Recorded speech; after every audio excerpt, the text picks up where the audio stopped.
Hello दोस्तों, आप सभी को अहोई अष्टमी की बहुत बहुत शुभकामनाएं। इस साल यह व्रत 24 अक्टूबर को रखा जा रहा है। इस व्रत में अहोई माता की पूजा की जाती है। इस दिन महिलाएं अपनी संतान के लिए निर्जला व्रत करती हैं। शाम को तारों की छांव में कथा सुनकर तारों को अर्घ्य देकर व्रत खोलती हैं। अहोई अष्टमी की कथा शुरू करते हैं। प्राचीन काल में एक साहूकार था जिसके 7 बेटे और 7 बहुएं थीं। इस साहूकार की एक बेटी भी थी जो दीपावली में ससुराल से मायके आई थी। दीपावली पर घर को लीपने के लिए 7 बहुएं मिट्टी लाने जंगल में गई तो नंद भी उनके साथ चली गई।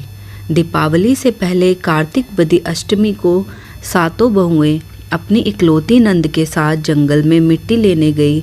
जहाँ से वे मिट्टी खोद रही थी वहीं पर स्याऊ सेही की मांद थी। मिट्टी खोदते समय नंद के हाथ से सेही का बच्चा मर गया। इससे क्रोध में आकर स्याऊ माता ने नंद से कहा कि अब मैं तेरी कोख बांधूंगी।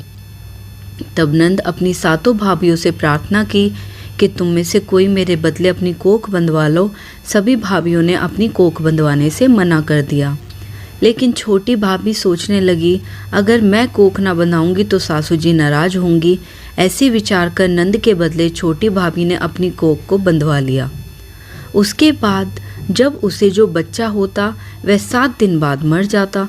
एक दिन साहूकार की स्त्री ने पंडित जी को बुलाकर पूछा कि क्या बात है, मेरी इस बहू की संतान 7वें दिन क्यों मर जाती है। तब पंडित जी ने बहू से कहा कि तुम काली सुरही गाय की पूजा किया करो।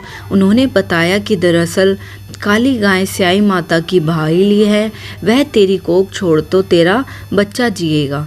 छोटी बहू ने पूरी लगन से गाय की सेवा की। एक दिन गोमाता बोली कि मेरे जागने से पहले कोई रोज मेरी सफाई कर जाता है, सो आज मैं देखूंगी।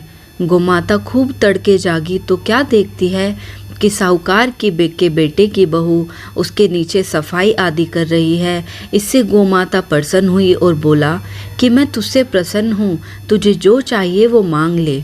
तब साहूकार की बहू बोली कि स्याऊ माता तुम्हारी भाईली है ना, और उन्होंने मेरी कोख बांध रखी है, उनसे मेरी कोख खुलवा दो।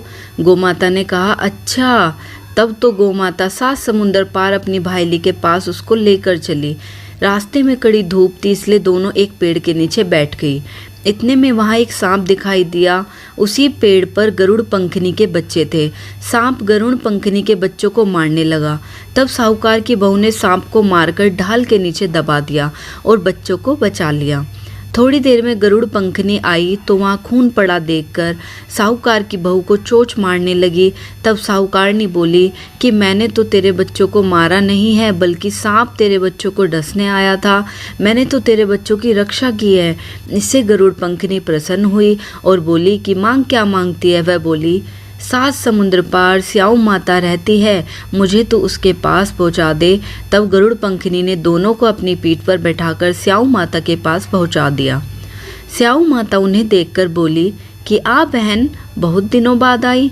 फिर कहने लगी कि बहन मेरे सर में जू पड़ गई है। तब सुरही के कहने पर साहूकार की बहू ने सिलाई से उसके जुएं निकाल दी। इस पर स्याऊ माता प्रसन्न होकर बोली कि तेरे 7 बेटे और 7 बहुएं हैं। साहूकारनी बोली कि मेरा तो एक भी बेटा नहीं, 7 कहाँ से होंगे। स्याऊ माता बोली वचन दिया, वचन से फिरूं तो धोबी के कुंड पर कंकरी होऊं। तब साहूकार की बहू बोली माता बोली कि मेरी कोख तो तुम्हारे पास बंद पड़ी है, जा तेरे घर में तुझे 7 बेटे और 7 बहुएं मिलेंगी। तू जा कर मेरा उजामन कर। 7 अहोई बनाकर 7 कढ़ाई करना। वह घर लौट कर आई तो देखा 7 बेटे और 7 बहुएं बैठी हैं। वे खुशी हो गई और उसने 7 अहोई बनाई, 7 उजमन किए, 7 कढ़ाई की। दिवाली के दिन जेठानियाँ आपस में कहने लगी कि जल्दी जल्दी पूजा कर लो, कहीं छोटी बहू बच्चों को याद करके रोने ना लगे। काफ़ी देर तक उसके रोने की आवाज़ नहीं आई तो जेठानी ने बच्चों को भेजा। बच्चों ने देखा और वापस आकर कहा कि चाचू तो मान रही हैं, कुछ उजमन हो रहा है। यह सुनते ही जेठानियाँ दौड़ी दौड़ी उसके घर गईं और जाकर पूछने लगी कि तुमने कोख कैसे छुड़ाई। वह बोली तुमने तो कोख बंधाई नहीं, मैंने बंधवा ली। अब स्याऊ माता ने कृपा करके मेरी कोख खोल दी है।